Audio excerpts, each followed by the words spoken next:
깊은 인연이었죠? 이러면서 그렇게 해봐야겠네요.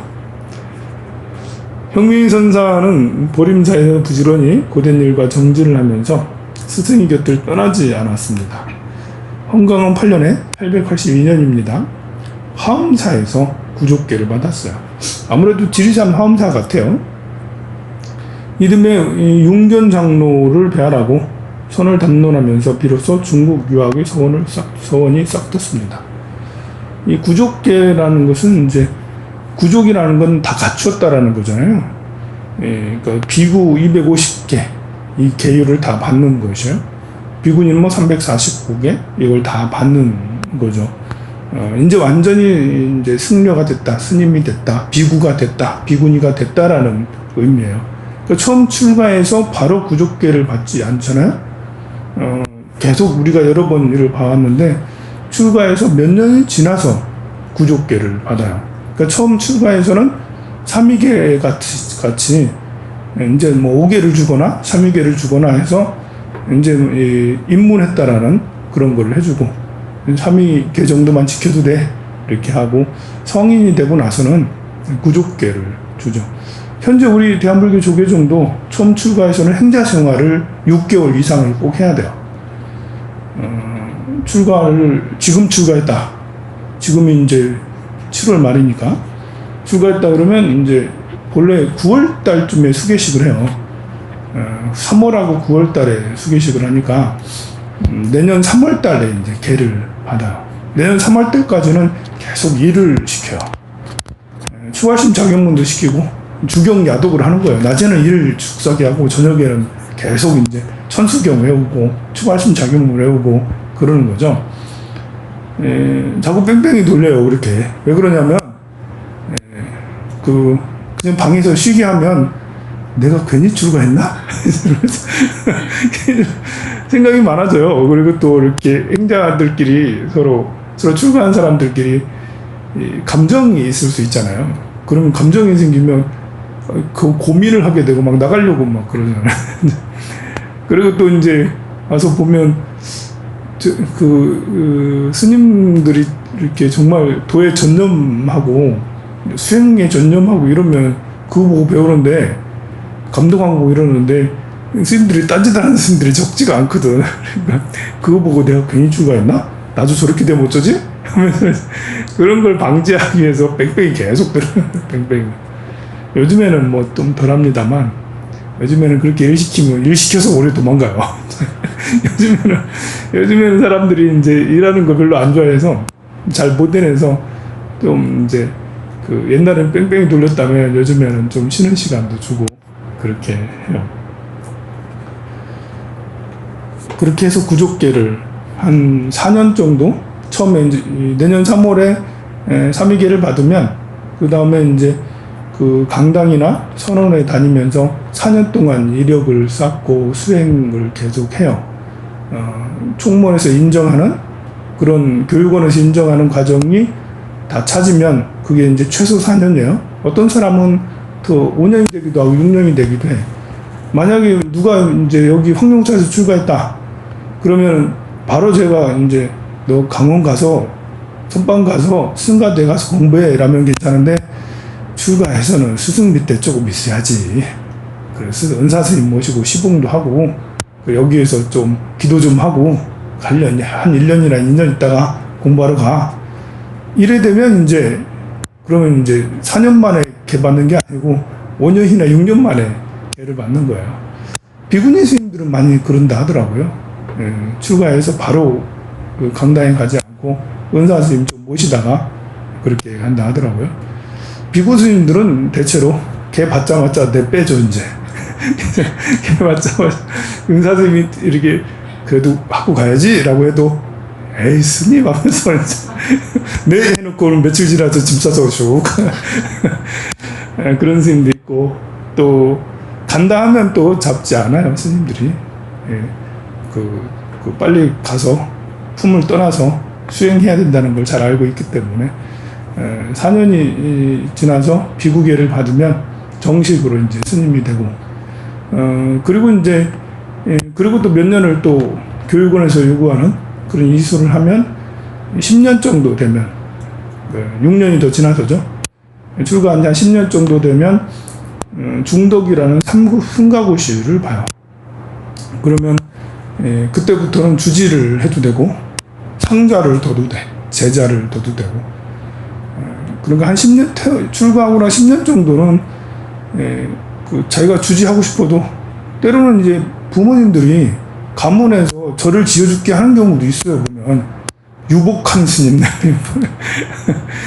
출가하기 전에도 유복하고, 또 때로는 이제 은사 스님이 되게 부자 스님도 있어요. 보면 절을 여러 개 건 은사 스님이 있는데 그 스님 밑에서 출가하면 은사 스님이 절을 맡을 스님이 없으니까 네가 좀 가서 좀 주지를 해라고 해도 10년이 되기 전에는 주지 임명장을 끊을 수가 없는 거예요.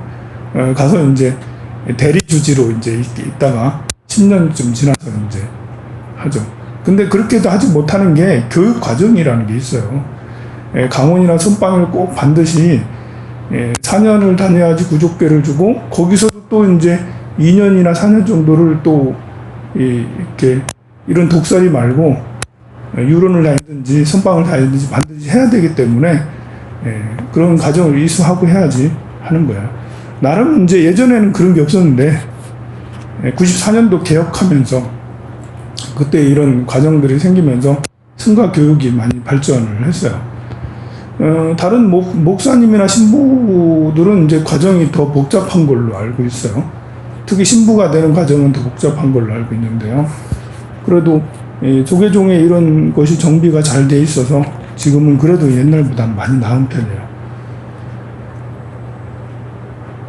그래서 구족계를 받고 여름에 윤견 장로를 배열하고 선을 담론하면서 비로소 중국 유한의 유학의 서원이 싹텄다고 그래요. 891년도에 중국에 들어가게 되고요. 중국 이 홍주 웅거산에 도웅선사를 배안했다라고 그래요. 도웅선사는 이제 양계 스님의 제자라고 합니다. 동산 양계 스님이라고 유명한 선사예요. 이 동산 스님은 이제 약산 유엄 스님의 제자고, 약산 유엄 스님은 속도 희천 스님의 제자고, 속도 희천 스님은 청원 행사 스님의 제자야. 이제는 청원 행사, 속도 희천, 약산 유엄 이런 분들은 조금 한 번씩은 이제 들어가서 좀 이제 친숙해지게 될 거예요. 조금 지고 있어요, 지금은. 아직 그 정도는 아니고. 도웅선사가 형미선사를 보고는 뭐라고 얘기했냐면, 나의 제자가 돌아왔구나 라고, 아까랑 비슷한 말이죠. 나의 제자가 돌아왔구나. 그대가 오는 것을 일찍부터 알고 있었다. 나도 써먹어야지. 우리 불사님들 오면 나의 제자가 돌아왔구나. 나의 제자가 돌아왔구나 이러면서 오는 것을 일찍부터 알고 있었다. 이게 이제 정말 알고서 하는 건지, 아니 정말 알고서 했겠죠. 농담을 이렇게 얘기하지만 이런 걸 이제 이렇게 써먹는 사람들이 있어요. 보면 이게 낚시야, 완전히 낚시. 낚이는 경우가 있어요. 보면 뭐 잘 낚이는 거는 좋은 거죠. 좋은 스승 만나가지고 잘 낚이는 건 좋은 건데, 이런 걸 써먹는 사람이 대체로 이렇게 순수하기보다는 뭘 이용해 먹거나 좀 별로 질이 안 좋은 사람들이 이런 걸 써먹어요. 정말 알고, 이렇게 선사 스님들이야 당연히 이제 큰 스님들이니까 알고 하시겠지만, 저 본인은 모르면서도 한 번씩 이제 떠보려고 하는 분들이 있어요. 보면. 자, 그렇게 말하고, 이로부터 형미선사는 그윽이 다친 곳에서 오묘함을 목도하였고요. 이치의 굴 속에서 현묘한 진리를 탐구하였으니 마치 아나니 석가의 문 중에서 독보적인 존재였듯이 그와 비견할 만한 인물이었다. 형미선사가. 그러다가 이제 효궁왕 9년에 909년이죠. 약 15년 정도 중국에 있었네요. 귀국을 했어요. 당시에 스님들이 뭐 금방 온 스님들 있지만 대체로 다 15년, 뭐 20년, 뭐 이렇게 30년씩 가서 수행하고 돌아오시더라고요. 와가지고는 이 지주에, 이 전라도 지역을 지주라고 했는가 봐, 옛날에.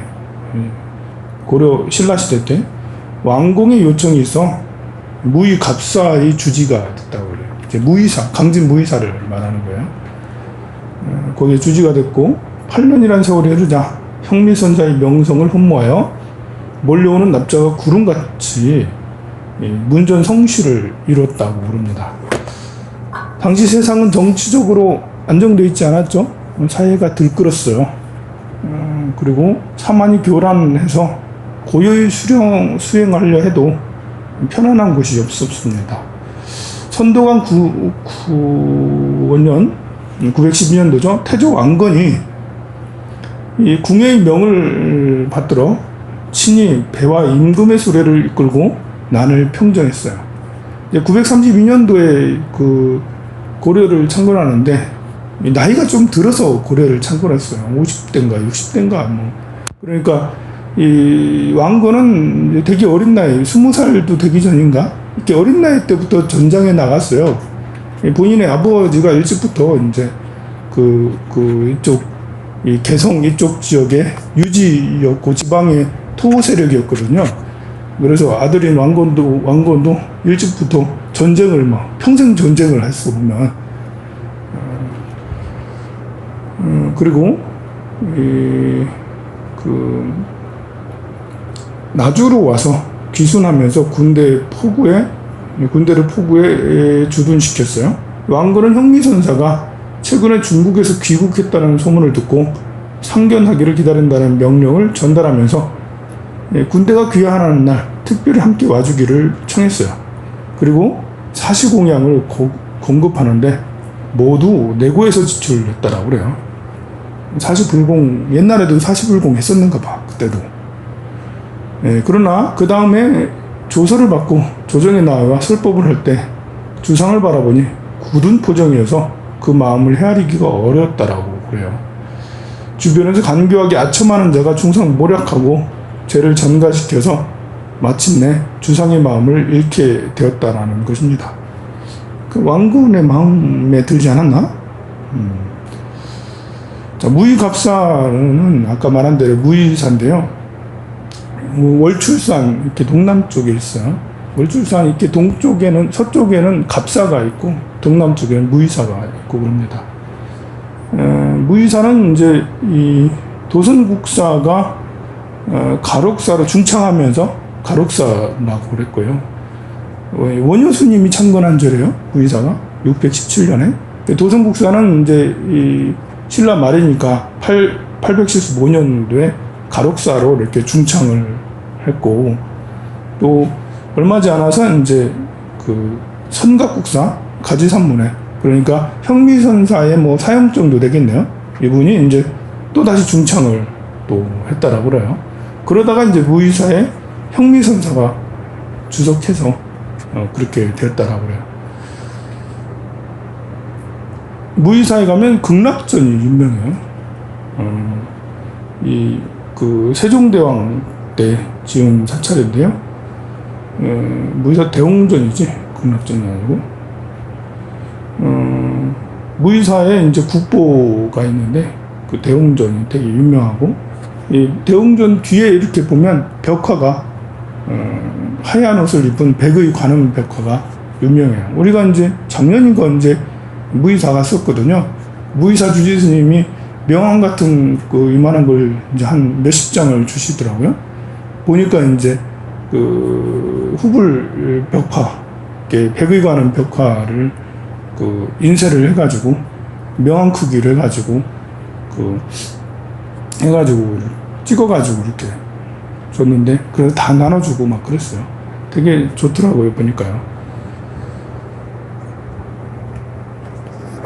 그렇게 이제 그 세종대왕이 회부를 하고 이랬는데 불교를 굉장히 박해를 했거든요. 근데 어떻게 이 무의사는 그때 중창을 또 했냐면, 세종대왕이 이제 전국의 절들을 다 정리를 통폐합을 하고 선종 교종을 이렇게 나누면서 전라도의 이쪽 지역은 무의사를 이제 큰 절로 삼고 다른 지역은 없애고 다른 사찰을 없는 걸 폐사를 시키거나 없애고 법화 당시 법화종이었는가 봐요.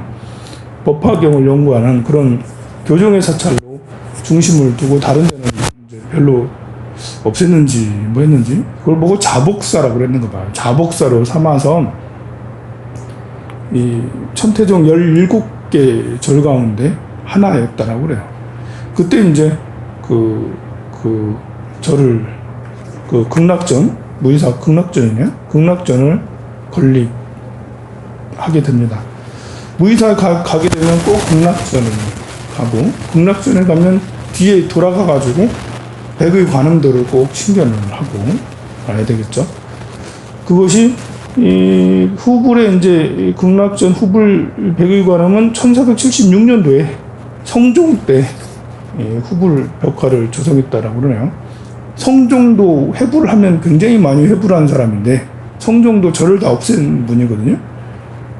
그런데 이때도 불사가 이렇게 진행된 거 보면 이제 참 조선시대는 숭유옥불 시대라고는 하나 또 불사는 또 하기는 또 하고 오히려 이제 조선 초기보다는 조선 후기가 더 문제였어요.